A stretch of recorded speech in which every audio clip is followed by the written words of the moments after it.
ഏട്ടൻ ഇങ്ങനെ പബ്ലിക്കിന്റെ അടുത്തോട്ട് വരുമ്പോഴും അയ്യോ നിങ്ങൾ ഡിവോഴ്സ് ആയില്ലേ, നിങ്ങൾ ഡിവോഴ്സ് ആയോ എന്നൊക്കെ പറഞ്ഞ് ചോദിക്കുമ്പോൾ ആൾക്ക് വിഷമമാണ്. ഈ പബ്ലിക്കിന് ശരിക്കും പറഞ്ഞാൽ ജനങ്ങൾക്ക് നമ്മൾ ഒരുപാട് പുരോഗമന ചിന്താഗതി ഉള്ളവരായിട്ട് മാറി, നമ്മൾ ഒരുപാട് എഡ്യൂക്കേറ്റഡ് ആയിട്ടുള്ള ഒരു സമൂഹമാണ്. എന്താണ് നമ്മളുടെ എഡ്യൂക്കേഷൻ? ഇത്തരം ചോദ്യങ്ങളൊന്നും ചോദിക്കരുത് എന്ന് ചിന്തിക്കാനുള്ള ബോധം പോലും ഇല്ലാത്തൊരു കാലത്തിലൂടെയാണ് നമ്മൾ ജീവിക്കുന്നത്. അതുകൊണ്ട് അതിൽ അത്ഭുതപ്പെടാനില്ല. ജയശേഖരന് വിഷമം എഴുതി പോയല്ലോ, അതില് എഴുതി വേണ്ടായിരുന്നു, ചെറിയൊരു കാര്യത്തിന് അങ്ങനെ ചെയ്യണ്ടായിരുന്നു.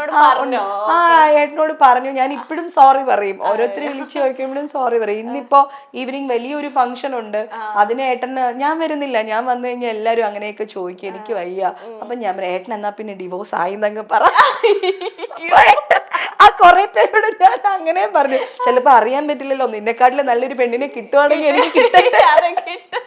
ഏട്ടൻ ഭയങ്കര ഹ്യൂമർ സെൻസ് ഉള്ള ഒരാളാണ്. അപ്പൊ അതുകൊണ്ട് ഏട്ടൻ അങ്ങനെയൊക്കെ പോയി.